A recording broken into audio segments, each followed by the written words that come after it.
Diretsahan ng binara ni Professor Clarita Carlos mga politiko sa Kongreso na bawal nga talaga ang walang utak sa parliamentary system. Kung bawal pala, bakit may tambalos-los na nag-iinastang presidente doon sa Kamara? Kigil na kigil nga si Professor Carlos sa nangyayari ngayon at sa mga nagiging desisyon ngayon ng mga opisyal natin sa gobyerno na tila ba mga hindi nag-iisip. Mahirap talaga ang nagmamagaling kung wala naman talagang alam, dapat ay sumimple na lang. Kaso nang dahil sa dirty politics, baka para na lang talaga magalawan na mabuhay at tuwitere sa pamahalaan. Taste nilang muna ang mamamayan at sa susunod na eleksyon, bumoto dapat ng totoong leader na para sa bayan at para sa bansa. Sa parliamentary system, bawal ang bobo. Kasi meron question hour doon eh.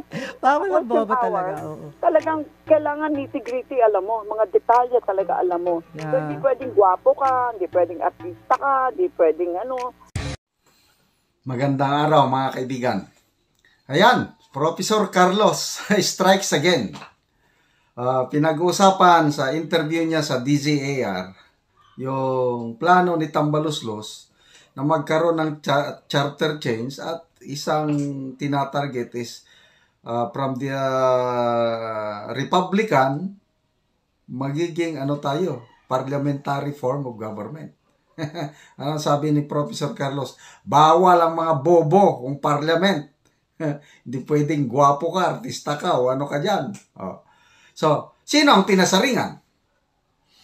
Kung pagdating sa bobo, ito, opinion ko lang ito I might be wrong. Sorry. Sa tatlong congressman ang pumasok kagad sa isip ko na baka hindi sila pwedeng parliament. Dahil nga, bobo. Pasensya na.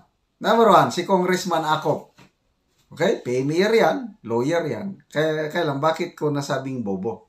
Kasi nalaman ko kay Dr. Badoy sa kanyang programa sa SMNI.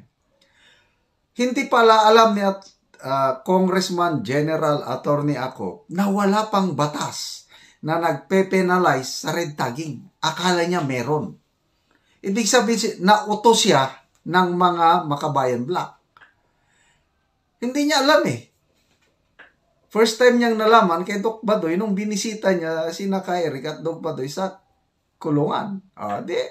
I'm sorry, General Acop, sir, Congressman Acop, medyo nabubuhan ako sa inyo. Next, Congressman Dan Fernandez. Okay, bakit? Artista di napasaringan artista. Hindi naman ko linalahat na artista bobo. Artista tapos, anong comment niya kay Eric na hilaw daw yung rehabilitation ni Eric o yung loyalty, sincerity ni Eric pagbabalik sa gobyerno, alanganin daw baka babaliktad si Eric at lalaban ulit sa gobyerno. Sabi ko, bobo kayo, congressman. Anong credibility nyo na magsabi na kulang sa sincerity? Wala naman kayong experience sa pag-handle ng mga rebel returnees. I'm sorry. Opinion ko lang ito. Sino pa ang katlong bobo? Itong si Congresswoman Migs Nograles. Pero yun, magtanong lang Eric at Doc Badoy, totoo ba na 1.8 billion ang gastos ng speaker? Tanong lang. Dahil dyan, ipapakansila na ang prangkisa ng SMNI. Tapos, nung in-interview siya ni Karen Davila, wala siyang maisagot, kawawa. Abogada, wala siyang napahiya siya sa interview ni Karen Davila. Kaya, yun ang tingin ko, bobo siya, boba. Anyway, opinion ko lang yan. Panoorin natin, pakinggan natin yung buong interview ng DZAR kay Professor Carlos. Salute to Professor Carlos. The challenge talaga, Prof, now, if ever this thing will happen, is for the Filipino people to really absorb and understand the polisiya nung party, nung dalawa. Yan ang challenge natin. Kasi ano mo naman, Prof, 'di ba, yung mga Pilipino parang nakatingin na lang sa mukha, pag kumanta ayos na, parang ganoon eh. So now, yun yung magiging challenge dito. Oo. How they will understand the policy. Saka sa parliamentary system, bawal ang bobo. Kasi meron question hour doon eh. Bawal ang bobo talaga. Talagang kailangan nitty-gritty, alam mo. Mga detalye talaga alam mo. Yeah. So, hindi pwedeng gwapo ka, hindi pwedeng artista ka, hindi pwedeng ano. So, in other words, tataas ang qualifications. Yes. You cannot just be, hindi ka pwede nagtitinda lang ng maruya dyan, bigla ka na member of parliament, no? Nainip ka tapos lumaban. Nanalo pa. Talaga ang qualification because you will not remain there. But the thing is, so that means we segue to walang term limit for as long as you are elected, walang political dynasty because, porque ba yung apelyido mo pareho ng isa. No, hindi irrelevant na yung political dynasty, irrelevant na yung term limit. So in other words, the people kailangan mag-isip ng maigi sino ilalagay dito sa parliament, yung sa members of the parliament. Because later on, pwedeng pagsisihan natin na nilagay natin sila doon tapos self-interest ang ginawa, 'di ba? Yeah, pag nagsisi sila, ibig sabihin sa susunod na round ng election, wag na nilang elect. Katangahan na nila kung i-elect na naman nila palatot, bobo palatot, magnanakaw, etc. Diba? Pero Prof, makakatipid ba bansa pag ganun? Pag sa parliamentary? Oh, definitely. Kasi ang campaign period, 2 weeks lang. Mahirapan ng under the table, mabilis. Yeah. Sino bang nagpo-push nito, Prof? Sino bang talagang the House of Representative? Sino doon?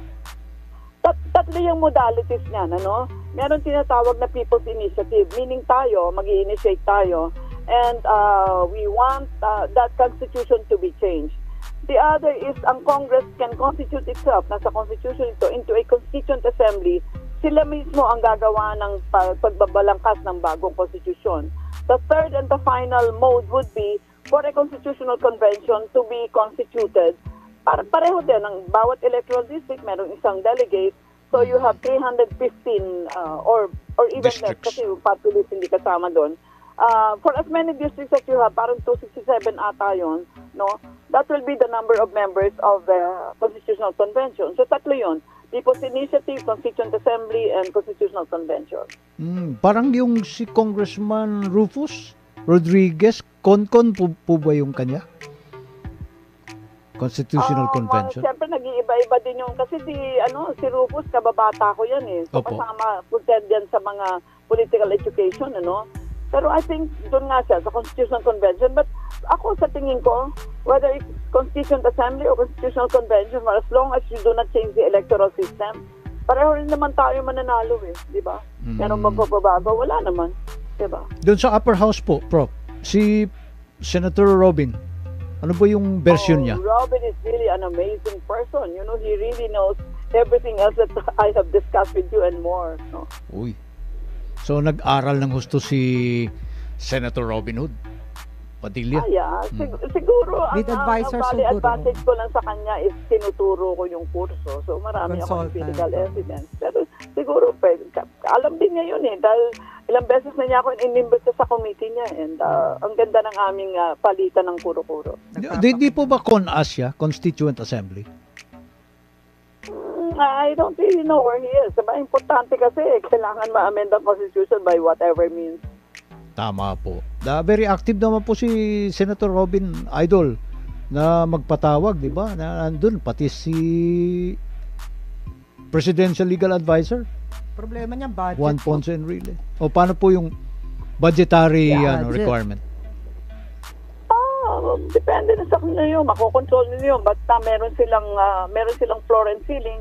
Not later than, hindi naman pwede 10 taon na nilang dinidiscuss ito, siguro ang kailangan i-convince lang ni Robin Padilla na yung mga senators ay hindi matakot na mawalan ng posisyon. Kasi sa transition period siguro, as we transition to a new system, yung members ng senator na meron pa silang X number of years, they will be part of the transitory parliament. Hindi naman sila mawawala ng tenure. Diba? May news item akong nabasa, Prof, na parang papalawagin pa nga, palaramihin yung numbers of senators. Sabi ni Senator Robin? Isang proposal lang yun. Pero meron din isang proposal na gawin ng unicameral. Isang camera lang. Yung parliamentary system. Tanggalin na yung Congress. Walang Senate. One chamber na lang. One chamber. One chamber, wag nang dalawa-dalawa. Masyadong redundant. Kasi alam mo, ba't nagkaroon tayo ng dalawang chamber? Dapat hindi. Kasi nagkopya-kopya tayo sa Amerika. Hindi naman tayo federal system eh. Hilig natin mangopya eh. Ang laki-laki ng budget natin, nakakaloka. Professor na lang, this is something like ano lang. Kasi when it comes to the parliament members, no, medyo magiging mapili tayo dyan because they will be the one who will be heading the government. Yung mga decision na yan, no, yung patakbo mismo ng gobyerno. Then the president nga, as you said, parang ano yan, parang smile, parang symbol, parang ganon. Titular head o symbol. Masabi lang na meron tayong presidente, parang ganyan. Opo. Pero that will be a different qualifications now. So ibig sabihin, the president must have that certain charisma sa tao. Kasi di ba bobote dyan yung mga tao, tapos parang siya nagre-represent ng tao ngayon parang ganon. So it will be a different qualifications now, right? Compared to the parliamentary members. Not necessarily. Kasi naman, ang sinasabi mo, ang president usually would be a statesperson. Siyempre, hindi siya 30 years old. He must be in his, siguro, he will have, in terms of age lang siguro, because kailangan mo din experience, no? But the president kasi for all intents and purposes is just a ceremonial head. Ang talagang tutukan mo, Pumi-PR Prime siya. Minister. So the Prime Minister will have the same qualification as the member of Parliament. That's why, The Prime Minister can be as young as 35 years old. So, ibig sabihin nga, yung mga kaalamang tunay na tunay, nasa dito sa side na ito, sa kabila. Because the president wouldn't even, sa legislations di ba? Wala naman siyang papel doon. Deep his So we will not, in a parliamentary system, we will not even talk about the ceremonial head. It will always be the Prime Minister. Do you ever talk about King Charles? You don't. Do you ever talk about the President of Germany? You talk about Prime Minister, Chancellor Scholz. Diba? You don't talk about the ceremonial head. Kasi andyan lang siya sa tabi no? You talk about the Prime Minister. That's why, parang siya yung siya yung parang magiging ng mga tao, 'di ba? Parang siya yung symbol nila. Yung gano'n ng sa Queen, 'di ba? Parang siya yung pag nagkakagulo ang Britain, lalabas ang Queen kasi pag nagkakagulo mga tao, parang siya yung parang symbol of mag-unite Yeah, tama ka. Ang Ganon, president will simply be, di ba, ang prime minister minsan naaaw siya, no? Is overthrown. Then ang president will continue to say, kasi may tenure siya may tenure siya.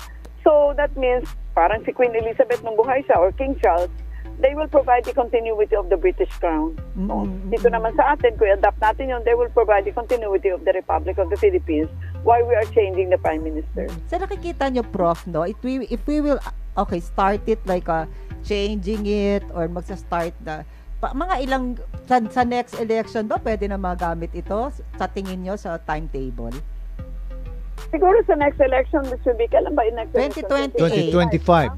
No, that's Senate. But the 2028 for the presidential. Siguro sa 2025, magsingit ka na ng isang question doon na gusto niyo bang ma-revise ang Constitution? Magsingit ka na doon, ang question na yon. Yung pagka nag-oo sila, then siguro meron isa pang next question doon. Ano bang gusto niyong modo? No? People's Initiative, Constituent Assembly. Siguro dalawang question ang tanungin mo sa election ng 2025.